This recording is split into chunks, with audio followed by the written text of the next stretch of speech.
दोस्तों, आज हम बात करेंगे गैरी केलर और जे पापसैन द्वारा लिखित world famous book the one thing के बारे में।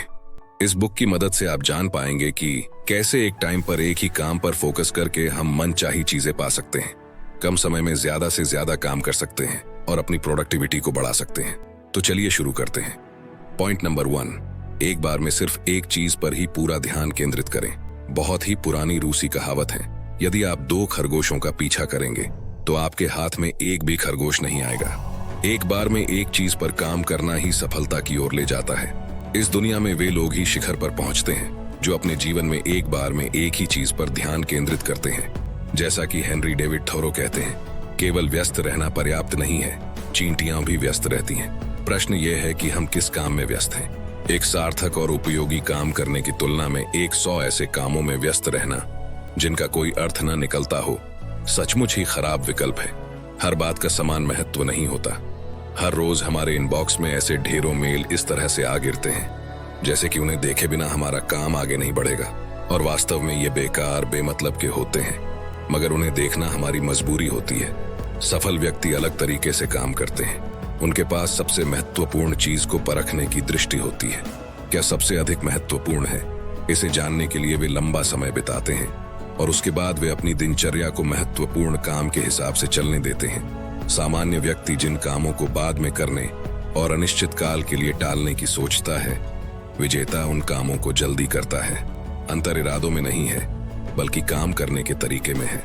विजेता हमेशा प्राथमिकता की स्पष्टता के साथ काम करते हैं। जब भी हम किए जाने वाले कामों की लिस्ट बनाते हैं तो उस लिस्ट में वे सारे काम शामिल होते हैं जिन्हें आप करने लायक समझते हैं। लिस्ट में दर्ज किया हुआ पहला काम किसी प्राथमिकता के आधार पर न होकर वह काम होता है जो आपके दिमाग में सबसे पहले आता है। यह वो काम होना चाहिए जो सबसे महत्वपूर्ण है। वास्तव में कार्य सूची की बजाय आपको सफलता की सूची बनानी चाहिए। एक ऐसी सूची जिसे असाधारण परिणामों को ध्यान में रखते हुए अर्थपूर्ण ढंग से बनाया गया हो। यदि आपकी कार्य सूची में हर एक बात लिखी हुई है तो यह आपको हर तरफ ले जाएगी, लेकिन वहां नहीं जहां वास्तव में आप जाना चाहते हैं। हमेशा कुछ चीजें होंगी जो बाकी चीजों से अधिक महत्व की होंगी, और उनमें से भी एक सबसे महत्वपूर्ण होगी। जब आपको दिशा भटकने जैसा लगे या कुछ खोता हुआ सा लगे तो आप अपने आप को यह याद दिला सकते हैं कि आपके लिए सबसे महत्वपूर्ण क्या है। केवल व्यस्त रहने पर ध्यान न दें, उत्पादक बनने पर ध्यान दें। सबसे महत्वपूर्ण चीज को ही अपने दिन की व्यस्तता का हिस्सा बनने दें। एक बार जब आप ये जान लेते हैं कि आपके लिए महत्वपूर्ण क्या है, तो फिर अपने आप से लगातार पूछते रहें कि आपके लिए सबसे महत्वपूर्ण है क्या, और ऐसा तब तक करते रहें जब तक कि आपके पास एक सबसे महत्वपूर्ण चीज न आ जाए। सच बात तो यही है कि सभी चीजें समान महत्व की नहीं होती, और सफलता केवल सबसे महत्वपूर्ण काम को पूरा करके ही मिलती है। यदि आप अपना दिन बढ़िया तरीके से गुजारना चाहते हैं तो सबसे पहले एक चीज पर ध्यान दें। अपना सबसे महत्वपूर्ण काम सबसे पहले करें। पॉइंट 2, दीर्घकालीन सोच रखें। बड़ा लक्ष्य आपको आज और कल के असाधारण परिणामों को गढ़ने का मौका देता है। जब जे.के. रोलिंग ने हैरी पॉटर की संकल्पना की थी तो उनका दृष्टिकोण विस्तृत था, और उन्होंने 7 में से अपनी पहली पुस्तक का पहला अध्याय लिखने से पहले ही हॉगवर्ट्स में 7 सालों की पूरी कल्पना कर ली थी। पहला वॉलमार्ट खोलने से पहले सैम वॉल्टन ने यह सोच रखा था कि उनका व्यापार इतना विस्तार पाने वाला है कि उन्हें आगे जाकर उत्तराधिकार करों को घटाने के लिए भी नई योजना बनानी होगी। असाधारण परिणाम अचानक नहीं मिलते, ये हमारे द्वारा किए गए चयन और उसके अनुरूप किए गए कार्यों से आते हैं। सफलता सरल सी चीज है, सही काम को सही तरीके से और सही समय पर करो, यही सफलता है। पॉइंट 3, अपने आप को ध्यान केंद्रित करने वाला प्रश्न पूछे। ऐसी कौन सी एक चीज है जो आपको करनी चाहिए ताकि जिसे करने से बाकी सारे काम आसान या गैर जरूरी हो जाएंगे।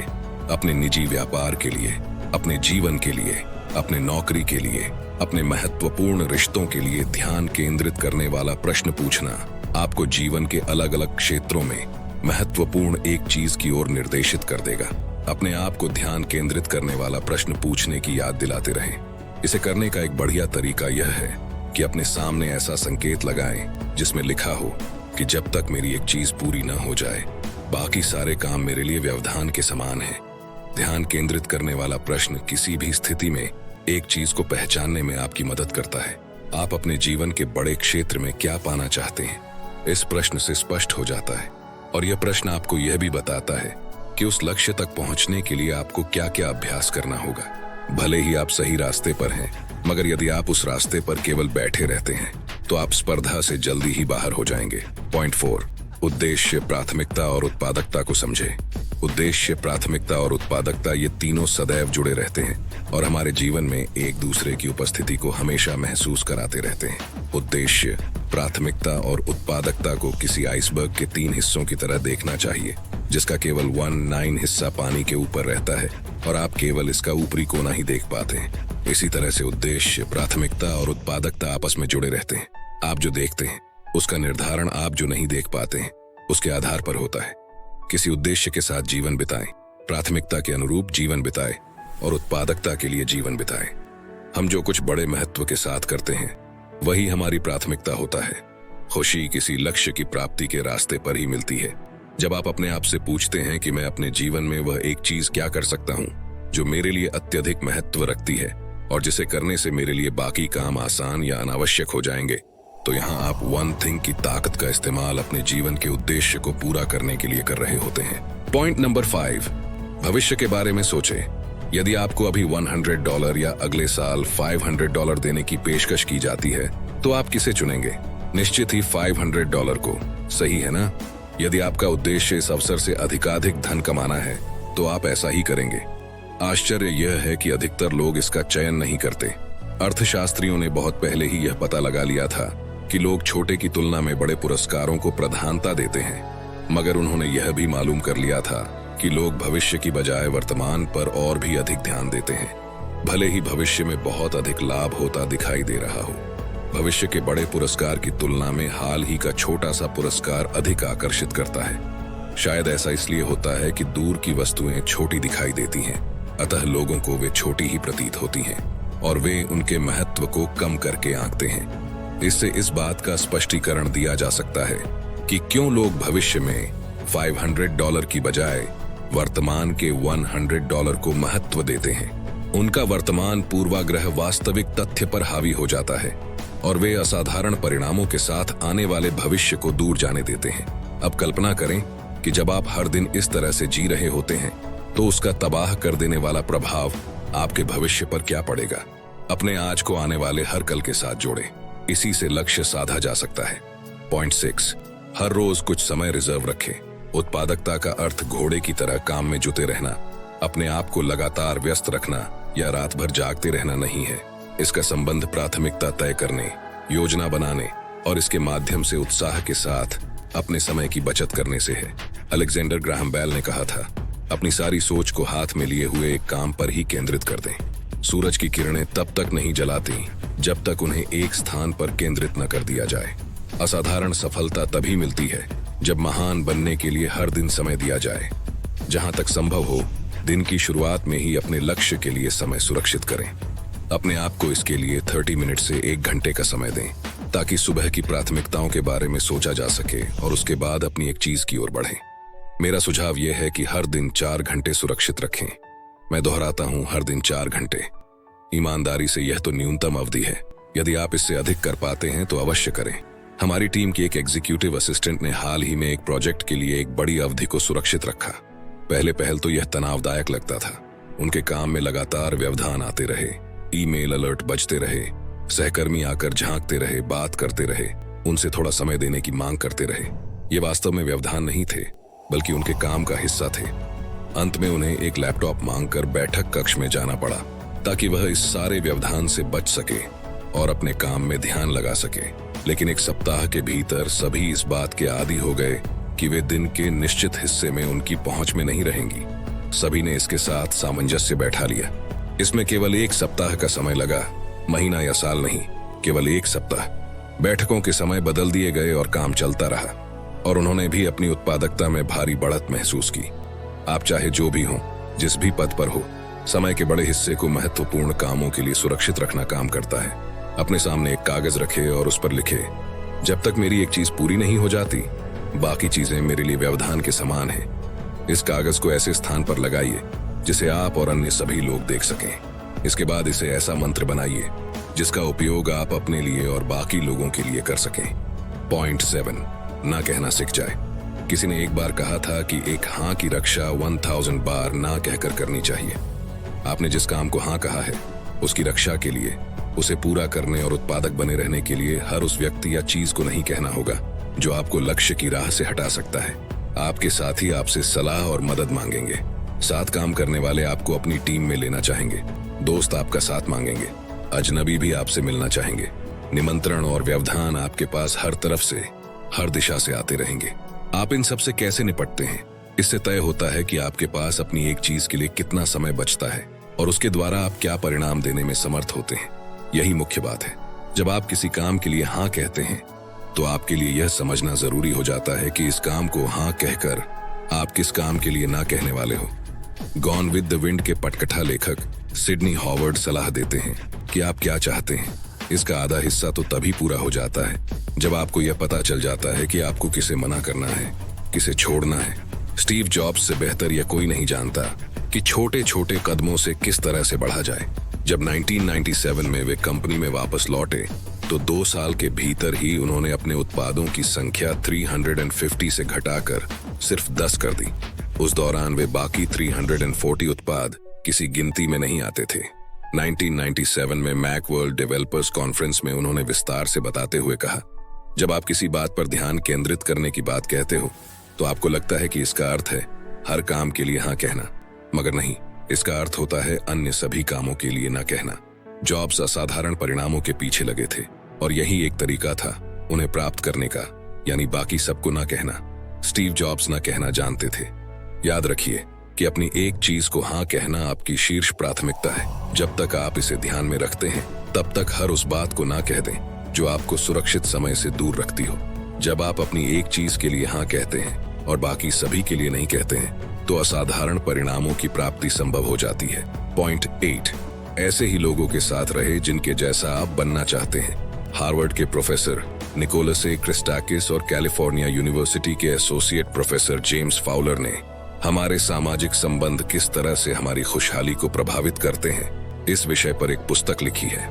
उदाहरण के लिए 2007 में उनके द्वारा मोटापे पर किए गए शोध से यह सामने आता है कि यदि आपका सबसे अच्छा दोस्त मोटा हो जाता है तो आपके मोटे होने की संभावना अन्य लोगों की अपेक्षा 57% अधिक हो जाती है। क्यों? क्योंकि हम जिन लोगों के साथ रहते हैं उन्हीं को देख देख कर अपने लिए मानक तय करते हैं। आप अपना अधिकतर समय जिन लोगों के साथ बिताते हैं, समय के साथ आप भी उन्हीं की तरह सोचना, खाना, काम करना और यहाँ तक कि शारीरिक छवियां भी उन्हीं की तरह प्रदर्शित करना शुरू कर देते हैं। और इसमें केवल उनका व्यवहार और स्वास्थ्य संबंधी आदतें ही आप पर प्रभाव नहीं डालती, बल्कि उनकी सापेक्षिक सफलता भी आप पर प्रभाव डालती है। यदि आपके आसपास के लोग असाधारण सफलता प्राप्त करने वाले लोग हैं तो उनकी सफलता आपको भी प्रभावित कर सकती है। सोशल डेवलपमेंट नामक मनोविज्ञान के जर्नल में एक शोध प्रकाशित हुआ था। यह शोध स्कूल जाने वाले ऐसे 500 बच्चों पर किया गया था जिनका कोई न कोई सबसे अच्छा दोस्त था। जिन बच्चों की दोस्ती उत्कृष्ट सफलता हासिल करने वाले बच्चों के साथ थी, उन्होंने बाकी बच्चों की तुलना में अच्छे ग्रेड्स प्राप्त किए। ऐसे लोगों के साथ रहना जो सफलता के पीछे लगे हों आपको भी प्रेरित करता है और आपके प्रदर्शन में सकारात्मक बदलाव लाता है। अपने आसपास केवल उन्हीं लोगों को आने दें जो ऊंचाई तक जाने में आपकी मदद करें। पॉइंट नंबर 9, अपने भीतर की लड़ाई जीते। एक शाम एक बुजुर्ग ने अपने पोते से उस लड़ाई का जिक्र किया जो हर व्यक्ति के भीतर चलती रहती है। उसने कहा, मेरे बेटे, ये लड़ाई हमारे भीतर के ही 2 भेड़ियों के बीच होती है।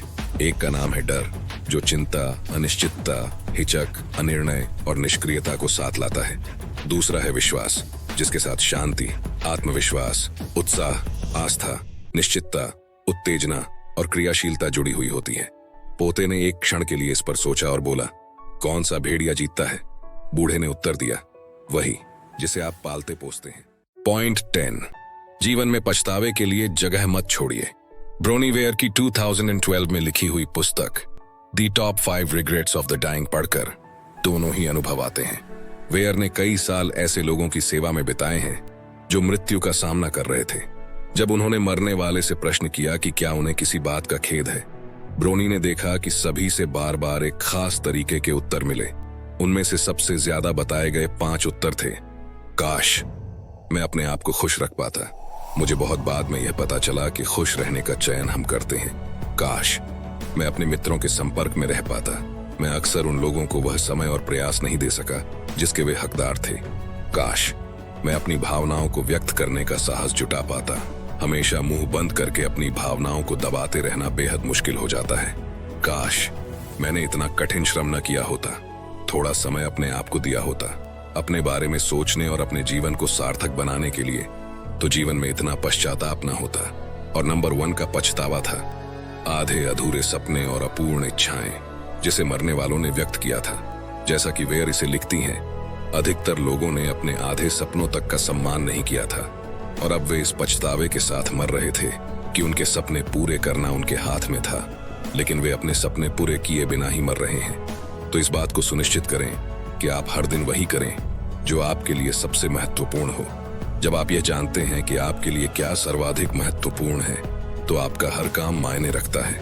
और जब आप ये जानते ही नहीं हैं कि आपके लिए क्या महत्वपूर्ण है, तो कोई भी काम महत्वपूर्ण होता है। सर्वश्रेष्ठ जीवन इस तरह से नहीं बिताए जाते। पॉइंट 11, जब समस्या का हल ना मिले तो समस्या को उल्टा पुल्टा करके देखें। एक शाम एक छोटा बच्चा अपने पिताजी की गोद में चढ़कर बोला, पिताजी, हम एक दूसरे के साथ पर्याप्त समय नहीं बिताते। पिता, जो अपने बेटे से बेहद प्यार करते थे, जानते थे कि बेटे की बात एकदम सही है। उन्होंने जवाब दिया, तुम एकदम सही कह रहे हो बेटे, यहाँ गलती मेरी है, लेकिन मैं वादा करता हूँ कि इसे ठीक भी मैं ही करूंगा। कल शनिवार है तो हम सारा दिन एक दूसरे के साथ ही बिताएंगे, केवल तुम और मैं। योजना बन गई और बेटा चेहरे पर संतोष भरी मुस्कान लेकर सोने चला गया, आने वाले दिन के लिए उत्साहित और उमंग से भरा हुआ। अगली सुबह उसके पिता तय समय से थोड़ा जल्दी जाग गए।